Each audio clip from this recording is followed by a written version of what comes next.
금일 발표에서는 뇌성마비 환자에서 발생할 수 있는 바클로펜 위드로얼 신드롬에 대해서 말씀드리도록 하겠습니다. 네, 케이스입니다. 9세 여환, 외상성 뇌출혈 이후 발생한 CP-like 신드롬으로 내원하였습니다. GMFCS 레벨 5였으며 이전 seizure 히스토리는 없었습니다. 프리오피 힙 AP 엑스레이입니다.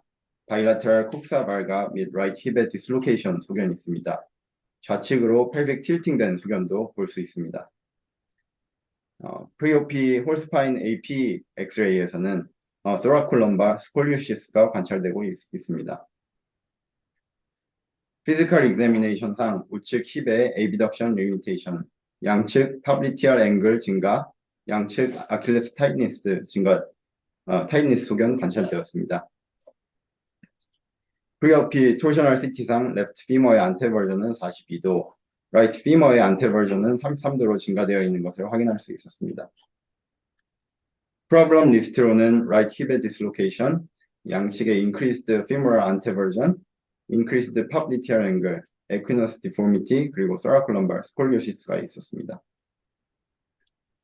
이에 대해서 수술적 치료로 양측 FVDO, right hip의 open reduction and dega osteotomy, 그리고 양측 아킬레스 텐던 랭스닝을 계획하였습니다. immediate post-op 엑스레이입니다.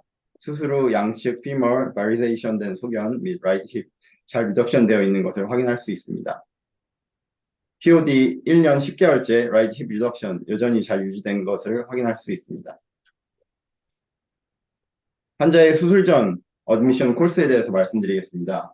환자 입원 후 3일째 되는 날에 39도 이상의 fever 발생하였고 right lower leg의 intermittent spasticity 관찰되었습니다. 강직 양상은 다음 영상과 같습니다.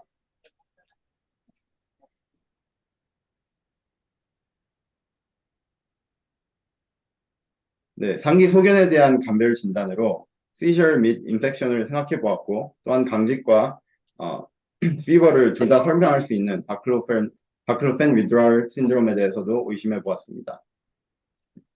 seizure의 경우 일반적으로는 의식의 저하, drooling, incontinence, eyeball deviation 등의 증상이 나타나는데 하나에서는 spasticity 외에 별다른 증상이 없어 seizure의 가능성은 낮다고 보았습니다. 인펙션 감별을 위해서 시행한 fever workup 결과입니다. 염증 수치, 가슴 엑스레이, 소변 검사, 가래 피 그리고 소변 배양 검사, 호흡기 바이러스 검사 모두 음성이었고 감염은 증상의 원인일 가능성이 낮다고 판단하였습니다.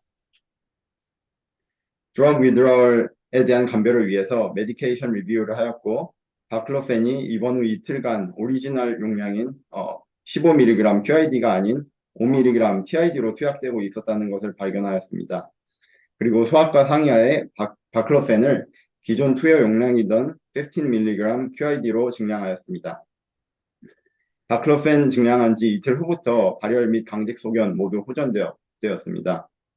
CP 환자들은 입원 시 호흡기, 소화기, 신경계통 자가약을 여러 가지 복용하는 경우가 흔한데 이때 간호부와 의료진 모두 얼얼하게 메디케이션을 체크해서 용량 오류가 나는 일이 없도록 주의를 하는 것이 중요하겠습니다. 네, 바클로펜 withdrawal 신드롬에 대해서 리뷰하겠습니다.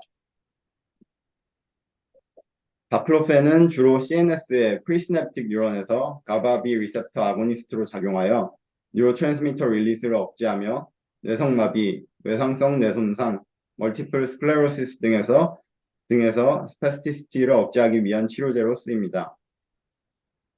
경구 제재가 있지만은 스파이널 콜드 인저리나 멀티플 스클레로시스 등으로 인해 강직이 심한 경우 척수광내, 즉 인트라시컬 어드미니스트레이션을 통해서 CSF로 바로 약제를 투약할 수 있습니다.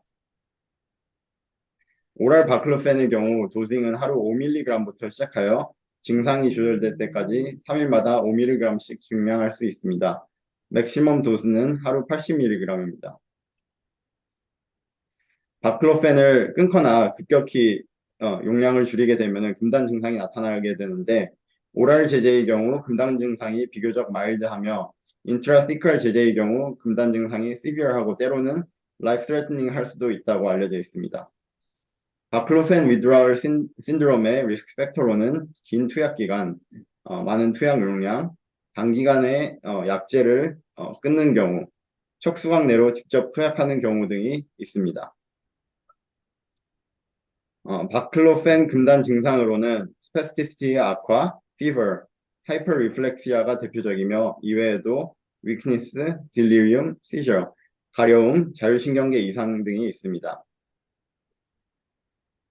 바클로펜 위드라얼의 경우 전반적으로 자율신경계 및 톤의 항진이 나타나고 반대로 바클로펜의 탁시시티의 경우에는 자율신경계 디프레션과 연관된 증상이 나타난다고 알고 계시면 되겠습니다. 치료로는 바이탈 사인을 모니터링하며 디하이드레이션이 되지 않도록 주의하며 동반되는 시저나 딜리움이 있을 경우 이에 대한 증상을 컨트롤해 주는 것입니다. 그리고 가장 중요한 것은 오리지널 바클로펜 도징을 빠르게 재개하는 것이 되겠습니다. 바클로펜을 재개했을 경우 대부분 48시간 이내에 증상이 호전된다고 보고되었습니다. 바클로펜 위드럴 신드롬은 흔하지 않지만 그렇기 때문에 의심하는 것이 제일 중요하고 이번 케이스를 잘 기억해 두었다가 뇌성마비 환자에서 같은 증상이 나타났을 때 약물 금단 증상을 의심하고 약물을 빠르게 재개하여 증상을 회복시켜 줄 수 있으면 좋겠습니다. 네, 이상으로 발표 마치겠습니다. 발표 잘했습니다. 이게 이제, 이게 이제, 저 같은 경우는 뇌성마비를 많이 보니까, 바크로펜을 기본적으로 쓰고 있는 애들이 많아요. 그래서, 어, 그, 그 약제를 제가 뭐 직접, 뭐 저도 뭐 처방하기도 하지만, 제가 뭐 도징을 하거나 그러지는 않아요. 그건 재활학과에서 다 하고, 물론 그걸 직접 또 하시는 분들이 있어요. 그럼 뭐, 그럼 해도 됩니다. 근데 이제 잘 알고 해야 되고, 뭐, 많이 쓰이는 약제고 이게 이제 위드드로울 됐을 때 그러니까 이제 약제 중에 금방 끊어도 괜찮은 약이 있고 테이퍼링 해야 되는 약도 있고 그렇잖아요. 근데 바크로펜 같은 경우 애들이 평생 먹는 애들이 많아요. 뇌성마비 같은 경우는. 그래서 이제 끊으면 문제가 된다.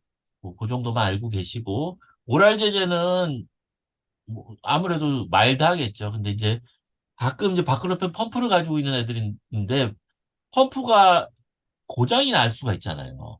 고장이 나면 펌프 자체가 고장이 난다기보다는 그 팁에 인펙션이 생겨서 펌프가 막히는 거예요. 그러면 위드드로이 아주 크게 나겠죠. 그러니까 그 응급실에 올 수도 있고. 물론 저희가 볼 일은 별로 없어요. 그런 바클로펜 펌프를 우리가 하지는 않으니까 재활학과나 또는 신경외과에서 볼 텐데 그럴 수 있다. 근데 바클로펜 펌프를 가지고 있는 상태에서 고관절 수술하는 애들도 있으니까 이번 내에서 그런 문제가 생길 가능성이 있다는 거는 언제나 인지하고 있는 게 좋겠죠.